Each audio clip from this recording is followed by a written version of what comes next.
नमस्कार आमी शुभ्रकांती चैटार्जी आमार यूट्यूब चैनल सेलेस्टियल इनबक्से प्रथमेई आपनादेर सकलके स्वागत जानाच्छि। बर्तमान ग्रहगत अवस्थानेर भित्तिते आमादेर राशिचक्रेर एकादशतम राशि अर्थात कुम्भ राशिर जातक जातिकादेर एई फेब्रुआरी मास केमन जेते पारे आजके आमी सेई विषये किछु कथा बोलबो। प्रथमेई जेटा बोलबो जे एई फेब्रुआरी मासे आमादेर राशिचक्रे कुम्भ राशिर सापेक्षे कोन कोन ग्रह कोथाय कोथाय अवस्थान करबे। प्रथमेई बोली जे एई मुहूर्ते कुम्भ राशिर ओपरेई बुध एबं शनि एकत्रे अवस्थान करছে এবং आगामी 11 फेब्रुआरी बुध चले जाबे कुम्भ थेके मीन राशिर घरे अर्थात बुध चले जाबे कुम्भ राशिर द्वितीय। कुम्भ राशिर এই দ্বিতীয় অর্থাৎ मीन রাশিতে থাকছে শুক্র এবং রাহু, কুম্ভ রাশির চতুর্থে অর্থাৎ বৃষ রাশিতে থাকছে বৃহস্পতি, কুম্ভ রাশির পঞ্চমে অর্থাৎ মিথুন রাশিতে থাকছে বক্রী মঙ্গল, কুম্ভ রাশির অষ্টমে অর্থাৎ কন্যা রাশিতে থাকছে কেতু এবং কুম্ভ রাশির দ্বাদশে অর্থাৎ মকর রাশিতে থাকছে রবি এবং আগামী 12 ফেব্রুয়ারি রবি চলে আসবে মকর থেকে কুম্ভ রাশির ঘরে। প্রথমেই বলি যে কুম্ভ রাশির জাতক জাতিকাদের স্বাস্থ্যগত দিক থেকে এই ফেব্রুয়ারি মাসে ইনফেকশনজনিত কোনো সমস্যা, বিশেষ করে গলায় কোনো ধরনের ইনফেকশন বা ঠান্ডা লাগার একটা প্রবণতা কিন্তু এই সময় দেখা যাবে।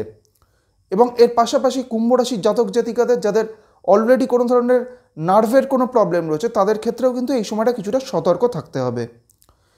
এর পাশাপাশি কুম্ভ রাশির জাতক জাতিকাদের ক্ষেত্রে কিন্তু চোটাঘাত লাগারও কিন্তু একটা প্রবণতা এই সময় দেখা যাবে, তাই সেই দিক থেকেও কুম্ভ রাশির জাতক জাতিকাদের কিছুটা সতর্ক থাকতে হবে। অর্থনৈতিক দিক থেকে বা আর্থিক দিক থেকে কুম্ভ রাশির জাতক জাতিকাদের এই ফেব্রুয়ারি মাসে কিছুটা কিন্তু ইনস্টেবিলিটি যাবে, অর্থাৎ আর্থিক খরচের পরিমাণ কিন্তু কিছুটা হলেও বাড়বে কুম্ভ রাশির জাতক জাতিকাদের ক্ষেত্রে। তবে তার পাশাপাশি কুম্ভ রাশির জাতক জাতিকাদের কর্মজীবনের ক্ষেত্রে কিন্তু একটা স্টেবিলিটি এই সময় থাকবে। কর্মজীবনের ক্ষেত্রে কুম্ভ রাশির জাতক জাতিকাদের খুব একটা পরিবর্তন হওয়ার কিন্তু সেরকম সম্ভাবনা এই মাসে থাকবে না। কুম্ভ রাশির জাতক জাতিকাদের পারিবারিক দিক থেকে বা গৃহের কোনো ক্ষেত্রে এই ফেব্রুয়ারি মাসটা কিন্তু একটা শুভ সময়। এই ফেব্রুয়ারি মাসে কুম্ভ রাশির জাতক জাতিকাদের পরিবারে বা গৃহে কোনো নতুন কোনো শুভ কাজ সম্পন্ন হওয়ার সম্ভাবনার একটা কিন্তু সম্ভাবনা থাকবে। এর পাশাপাশি নতুন কোনো কিছু ক্রয়ের সম্ভাবনাও কিন্তু বা নতুন কোনো কিছু অ্যাসেট ক্রয়েরও সম্ভাবনা এই সময় কুম্ভ রাশির জাতক জাতিকাদের ক্ষেত্রে থাকবে। কুম্ভ রাশির জাতক জাতিকারা যারা শিক্ষার্থী তাদের ক্ষেত্রে সামগ্রিকভাবে এই ফেব্রুয়ারি মাসটা কিন্তু একটা অত্যন্ত ভালো সময়। এবং তার পাশাপাশি কুম্ভ রাশির জাতক জাতিকাদের মধ্যে যারা উচ্চশিক্ষায় রয়েছেন বা যারা কোনো ধরনের রিসার্চ বা কোনো গবেষণামূলক কাজের সাথে যুক্ত হয়ে রয়েছেন তাদের ক্ষেত্রেও এই ফেব্রুয়ারি মাসটা একটা অত্যন্ত ভালো সময়। এইবার আমি আসছি কুম্ভ রাশির যে নক্ষত্রগুলি রয়েছে অর্থাৎ ধনিষ্ঠা, শতভিষা এবং পূর্ব ভাদ্রপদ, এই তিনটি নক্ষত্রের জাতক জাতিকাদের এই ফেব্রুয়ারি মাস কেমন যেতে পারে। প্রথমেই আমি আসছি ধনিষ্ঠা নক্ষত্রের ক্ষেত্রে। ধনিষ্ঠা হচ্ছে মঙ্গলের নক্ষত্র এবং ধনিষ্ঠা হচ্ছে আমাদের রাশিচক্রের 23 নম্বর নক্ষত্র। এই ধনিষ্ঠা নক্ষত্রের শেষ দুটি চরণই রয়েছে কুম্ভ রাশির ঘরে। ধনিষ্ঠা নক্ষত্রের জাতক জাতিকাদের মূলত কিন্তু স্বাস্থ্যগত দিক থেকে এই সময়টা বা এই ফেব্রুয়ারি মাসটা কিছুটা সতর্ক থাকতে হবে। হেলথের দিক থেকে কিন্তু যে কোনো ধরনের সমস্যা আসার একটা সম্ভাবনা ধনিষ্ঠা নক্ষত্রের জাতক জাতিকাদের ক্ষেত্রে থাকবে, তাই ধনিষ্ঠা নক্ষত্রের জাতক জাতিকাদের স্বাস্থ্যগত দিক থেকে এই সময়টা কিছুটা সতর্ক থাকতে হবে। ধনিষ্ঠার পর হচ্ছে শতভিষা নক্ষত্র।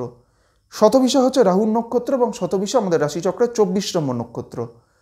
শতভিষা নক্ষত্রের জাতক জাতিকাদের ক্ষেত্রেও কিন্তু এই সময়টা স্বাস্থ্যগত দিক থেকে যথেষ্ট পরিমাণে সচেতন থাকতে হবে। স্বাস্থ্যগত দিক থেকে কিন্তু কিছু সমস্যা আসার একটা সম্ভাবনা এই সময় শতভিষা নক্ষত্রের জাতক জাতিকাদের ক্ষেত্রে থাকবে। তবে তার পাশাপাশি শতভিষা নক্ষত্রের জাতক জাতিকাদের আর্থিক দিক থেকে বা তাদের কেরিয়ার বা প্রফেশনাল লাইফের দিক থেকে কিন্তু এই সময়টা বা এই ফেব্রুয়ারি মাসটা কিন্তু একটা সামগ্রিকভাবে ভালো সময়। শতভিষার পর হচ্ছে পূর্ব ভাদ্রপদ নক্ষত্র। পূর্ব ভাদ্রপদ হচ্ছে আমাদের রাশিচক্রের 25 নম্বর নক্ষত্র এবং পূর্ব ভাদ্রপদ হচ্ছে বৃহস্পতির নক্ষত্র। এই পূর্ব ভাদ্রপদ নক্ষত্রের প্রথম তিনটি চরণ রয়েছে কুম্ভ রাশিতে এবং শেষ চরণটি বা চতুর্থ চরণটি রয়েছে মীন রাশির ঘরে।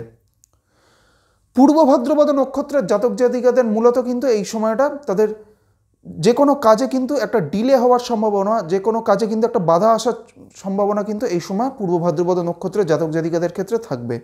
এবং তার পাশাপাশি পূর্ব ভাদ্রপদ নক্ষত্রের জাতক জাতিকাদের কোনো কাজ কিন্তু একবারে হতে চাইবে না। পূর্ব ভাদ্রপদ নক্ষত্রের জাতক জাতিকাদের এই সময় কিন্তু আর্থিক খরচের পরিমাণটাও কিন্তু কিছুটা হলেও বাড়বে।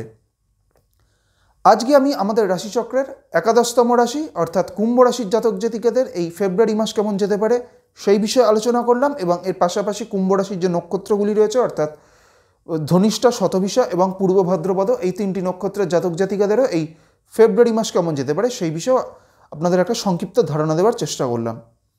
পরবর্তী ভিডিওর মাধ্যমে আমাদের পরবর্তী বা শেষ যে রাশিটি রয়েছে অর্থাৎ মীন রাশির জাতক জাতিকাদের এই ফেব্রুয়ারি মাস কেমন যেতে পারে সেই বিষয়ে আলোচনা করব। সবশেষে এটাই বলবো, আপনারা সকলে খুব ভালো থাকুন এবং সুস্থ থাকুন, এটাই প্রার্থনা করি। নমস্কার।